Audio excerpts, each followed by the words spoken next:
That talks about praising among the instruments, the cymbals. And then David said, just let everything that hath breath. If you're breathing this morning, your hands should be in the air. You should be giving God praise and worship. Praise God. Hallelujah. We're so glad you're here. Thank God that He's here. Thank God that Jesus is here. It don't really matter as long as God is here.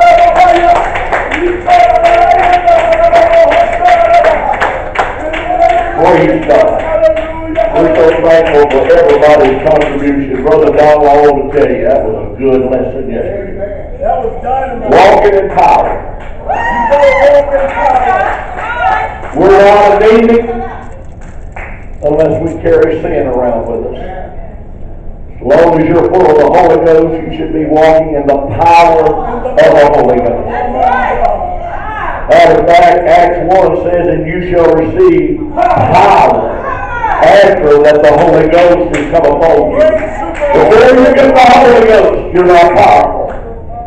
We need to walk in that power. He taught us yesterday things that can cause us to lose our power with God. Excellent message. I found your note, Sister Latoya, about taping it when it was over with. So if you want me to do something, call me. Because I usually, during a service time, I never look at those messages. I'm sorry, I apologize. You didn't get it. If I would have known, we could have taped it, and we should have. Praise God. If you have your Bibles, turn with me to the 7th chapter of the book of Matthew, verses 24 through 27. Thank you, Brother Gerald, for helping with that. That's a big help to me. Yes, Lord. I'm usually running. I get my cardiovascular on Sunday, running up and down those stairs right there. And then this morning, I put about 30 pounds on my side and went up and and he was hanging on. He didn't want me to put him down. I love that little fellow right there. I don't know why he likes me so much, but he does. That's the truth. Praise God. Matthew chapter 7, again reading from verses 24 through 27. Therefore, whosoever heareth these sayings of mine and doeth them, I will liken him unto a wise man which built his house upon a rock. And the rain descended, and the floods came, and the winds blew, and beat upon that house. And it fell not, for it was founded. I have not been able to get away from these scriptures. It says the rain came and beat. I mean, it beat upon that house. That's right. But it didn't fall. Amen. I don't care what you're going through this morning.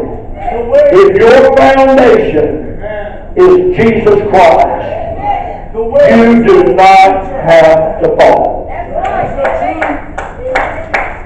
You do not have to fall.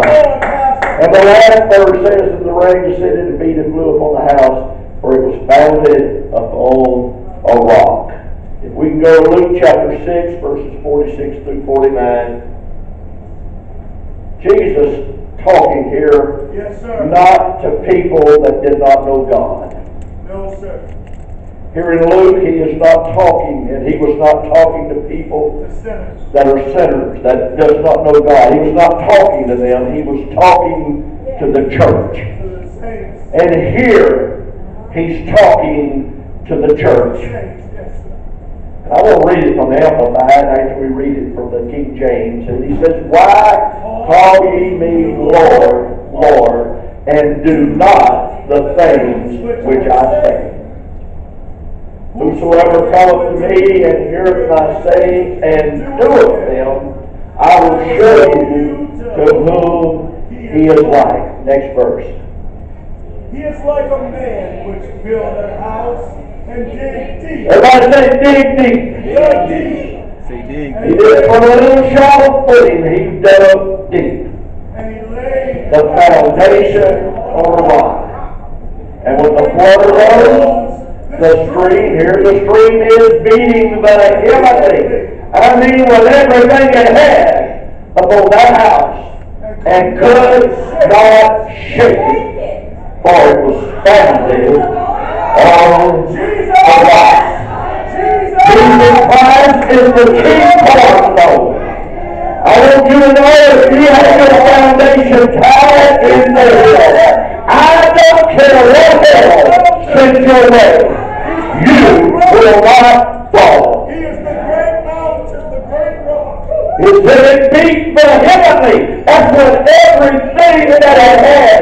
It just kept pounding and pounding and pounding and pounding. But it said the house did not fall. I want to preach to you this morning, building a house. Building a house. Lord, we love you this morning. We thank you for your word. We realize, God, that without you we can not do anything. And I ask you now to help us, Lord. Let this word find lodging in our hearts. I can't do it without you, Jesus. Let it find lodging in our hearts. Lord, and let us become doers as we build our house.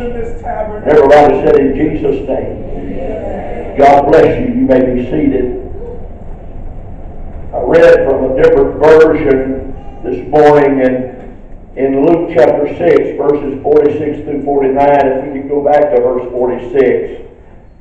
In the version that I read from, it says, "Why are you so polite with me? Always saying, 'Yes, sir,' and 'That's right, sir,' but never doing what I tell you." Wow. He says, "These words I speak to you are not mere additions to your life. By no means. They are not mere additions to your homeowner. They're not mere improvements to your standard of living. They are foundation words. Yes, sir. Words to build a life on. Yes. Amen. If you want the world in your life, you are like a smart carpenter who dug deep Yeah. and laid the foundation of his house on bedrock. For his footings. Yes, sir. He says, when the river burst its banks and crashed against the house, nothing moved Nothing moved it. because it was attached to a rock. Yes, sir. If you just use my words in this version that I read from in Bible studies and don't work them into your life, you are like a dumb carpenter Oh, God. Right. Amen. who built a house but skipped the foundation. My Jesus. Amen. When the swollen river came crashing in, it collapsed like a house of cards. You better believe it. It was a total loss. No salvaging.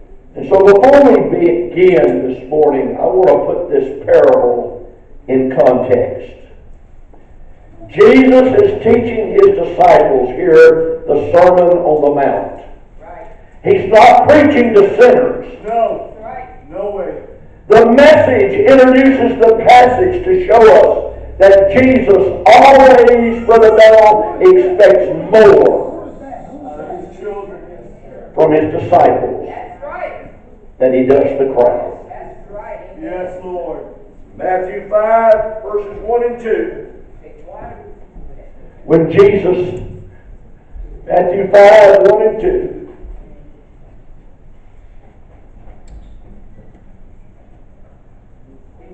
Seeing the multitudes, he went up into a mountain, and when he was set, disciples came unto him. And he opened his mouth and taught them, saying, Blessed are the poor in spirit, for theirs is the kingdom of heaven. That's why the Bible talks about when we begin to build a building. I wanted Ron to sing this morning, and I forgot to ask him, and they wasn't ready. And he sings a song. It's an old song, and it says, I'm working on a building Yes, yes. with a sure foundation. Yes. It's a beautiful old song. But Jesus here is trying to get us to understand in verses 13 and 14 of Matthew chapter 7, if we can turn there quickly. Matthew chapter 7, verses 13 and 14. Enter ye in at the strait gate, for wide is the gate, and broad is the way that leadeth to destruction, and many there be which go in thereat. Verse 14. Because straight is the gate, and narrow is the way which leadeth unto life, Unto life. and few there be that find it. Here in these two scriptures, the Lord is trying to show us there's two ways to build. How many of you would go down to Lowe's or the local lumber yard if you was getting ready to build a house?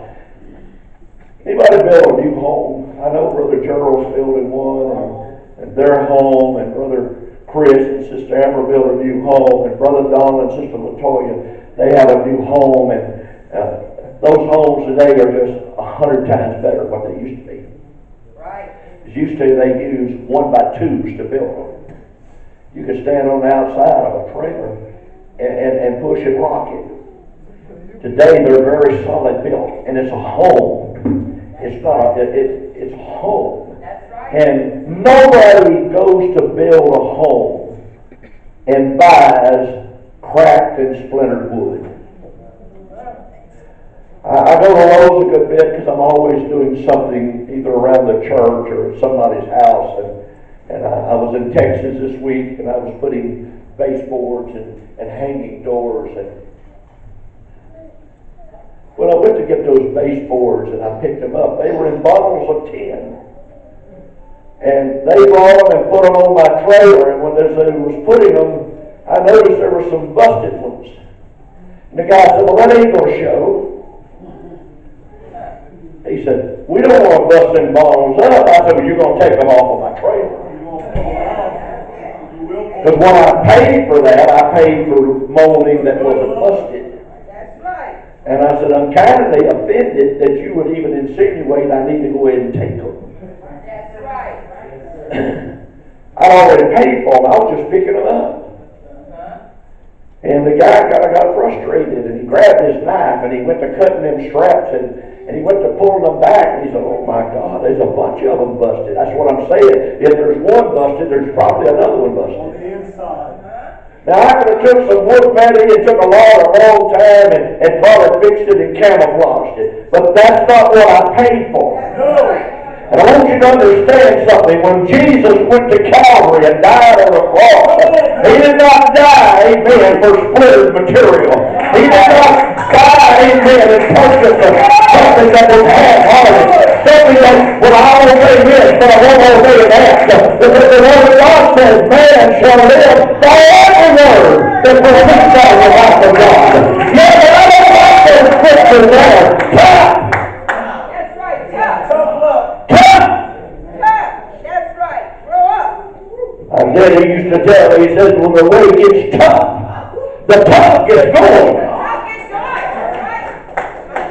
And Jesus did not die on Calvary so that we could build a house, amen, that's going to last forever, amen, and take us all the way up to heaven. He did not die for mediocre and busted material. So then when I rebel against the Word, I'm busting up the material that I'm trying to build a house on. Had someone tell me not long ago, I was teaching a Bible study, and the guy says, well, I like this scripture right here. Let's read that one again.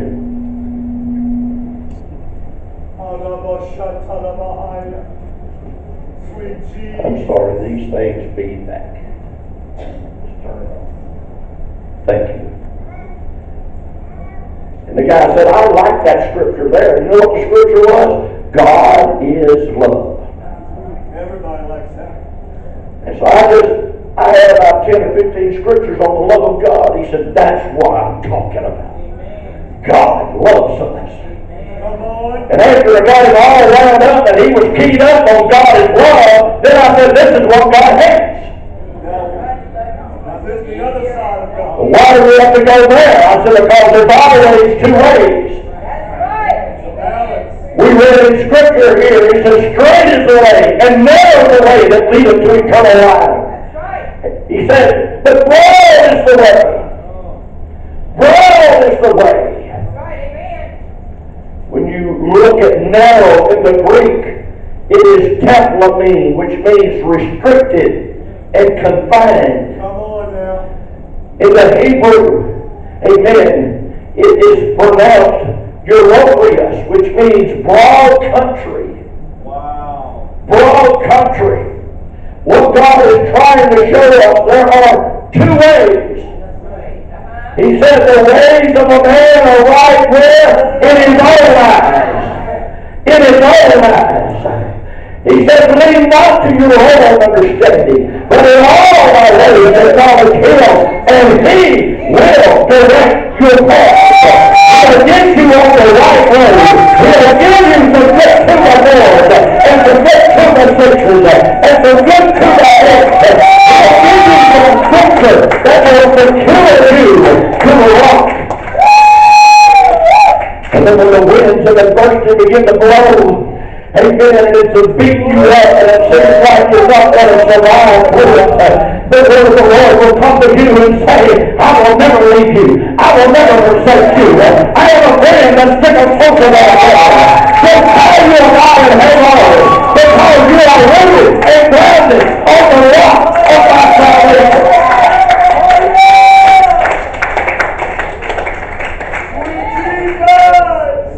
That's why there's two trees in the Bible. Matthew 16 through 20. You need a little word study sometime on two.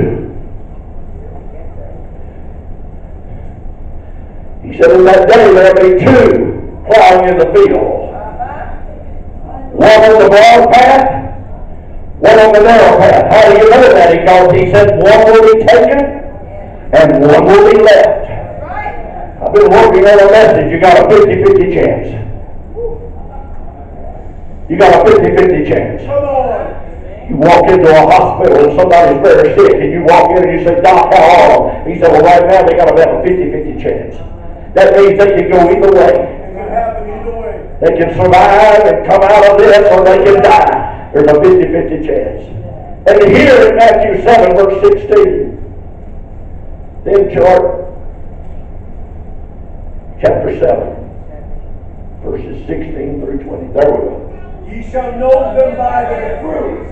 Do men gather grapes of thorns or figs of thistles? Okay. Verse 17. Even so, every good tree bringeth forth good fruit, but a corrupt tree bringeth forth evil fruit. What kind of fruit are we bearing? I want this to be I'm just going to slow down. I want this to be a very sobering, mind-thinking moment. What kind of fruit am I bearing? What is fruit? It's the byproduct of the tree. Brother Donald, you never find an apple on a peach tree. Never. You never. I got a persimmon tree. I kind of inherited on a piece of property that I got, and I went over there. I told Sister Avery, Sister Annabelle, they could go and get some, and I said, well, a lot of them limbs are too high, so I took a ladder over there to meet them, and there was some little boy from the neighborhood. He was way up in that tree. I said, oh, God, them limbs are not going to support him. He's going to break my limbs. I said, come down, buddy, I got a ladder. Oh, I'm light. But you know what? There wasn't a big one on that persimmon tree. I got a big tree next door to it, and then a fig on it, because somebody took every one of them. Was cutting grass one day, and they were just turning ripe, and I got one of those, and it was so good, and I was just chewing that fig, and I said, oh God, I turned around and looked, that tree was loaded, and I said, boy, these are going to be good this winter. I'm going to enjoy those fresh figs. And amen, I go over there one day and there wasn't a fig on it. I asked the neighbor next door, he said, it wasn't me. I said, who got my figs? He said, I looked out the window one night and he said, that tree looked like it was lit up. He said, there was people out there with flashlights and ladders, he said, and they were stripping it clean. But there wasn't no persimmon on that fig tree, even though they side by side. What Jesus is saying, you're going to bear either good fruit. Good fruit is apples on an apple tree, lemons on a lemon tree, oranges on an orange tree, peaches on a peach tree, persimmons on a persimmon tree. That's good fruit because it's bearing the fruit that it was designed to bear. What is sanctification? Doing what God designed you to do. That's when you're sanctified. God calls us to witness every time you're witnessing on your job, Brother Donald. You're not only Holy Ghost filled, but you're sanctified. You're doing what God called you to do. We went to that nursing home yesterday. Brother Zeno was teaching those precious people, amen, about what it takes to be saved. I want you to understand something, Brother Zeno. You are Holy Ghost filled and sanctified. These young people, all you know, you got up here saved this morning. You were sanctified. You were doing what God has called you to do. And then this morning, we got to understand that we're building our house. I'm not talking about a house with brick and wood and carpet. I'm talking about our lives. And we build our lives on the foundation of the Holy Ghost. Then we become sanctified.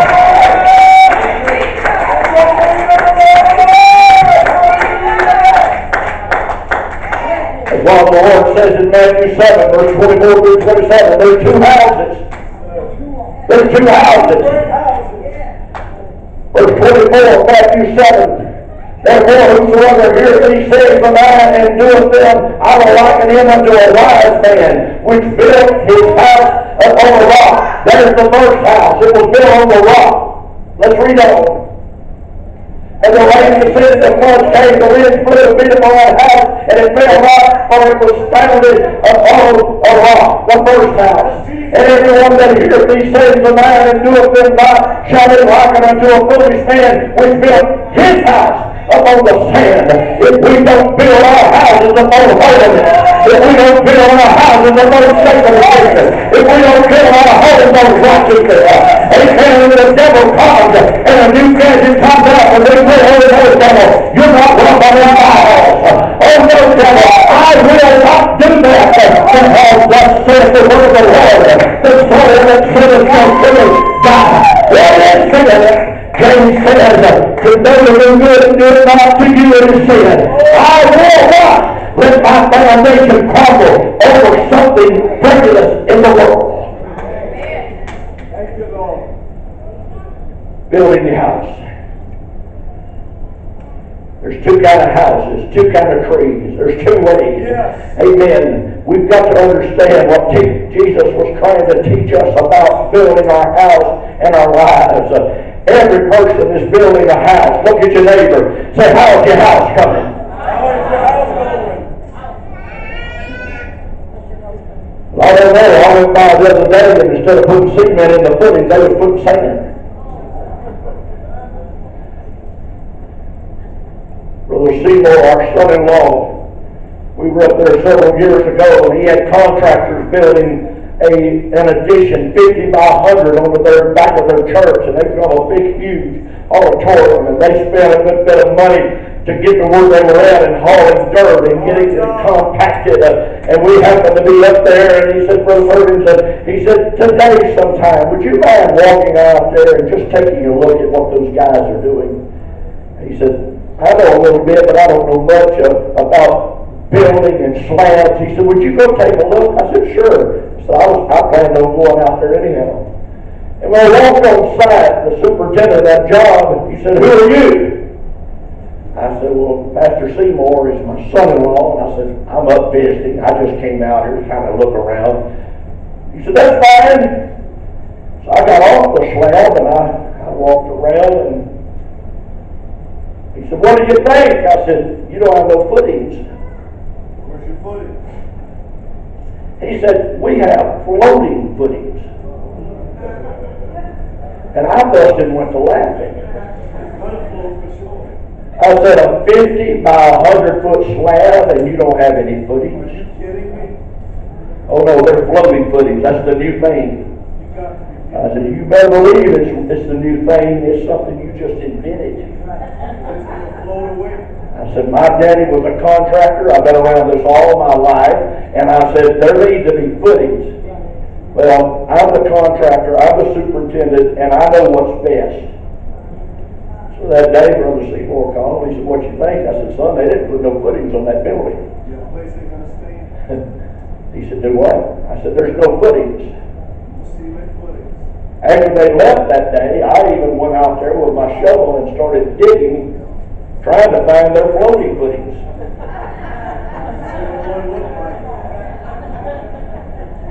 I've done a pretty good sized hole, and then I started digging just about a 2-foot area underneath that slab, and there was no rebar. No rebar. Brother Seymour happened to come in, he walked out there, he said, what you think? I said, you got a mess.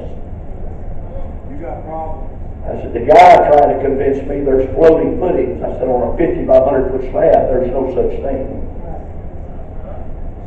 He said, well, I'll tell you what, here's the banker that loaned us the money. See if he can send a cement engineer out here tomorrow and check this. Next morning at 9 o'clock, I called and asked for this guy, and I said, I'm Pastor Seymour's father-in-law, and I said, he wanted to see if you could get a cement engineer to come out here, and because we're not real sure about this slab. I said, they claim they have floating footings, and he said they claim they got what?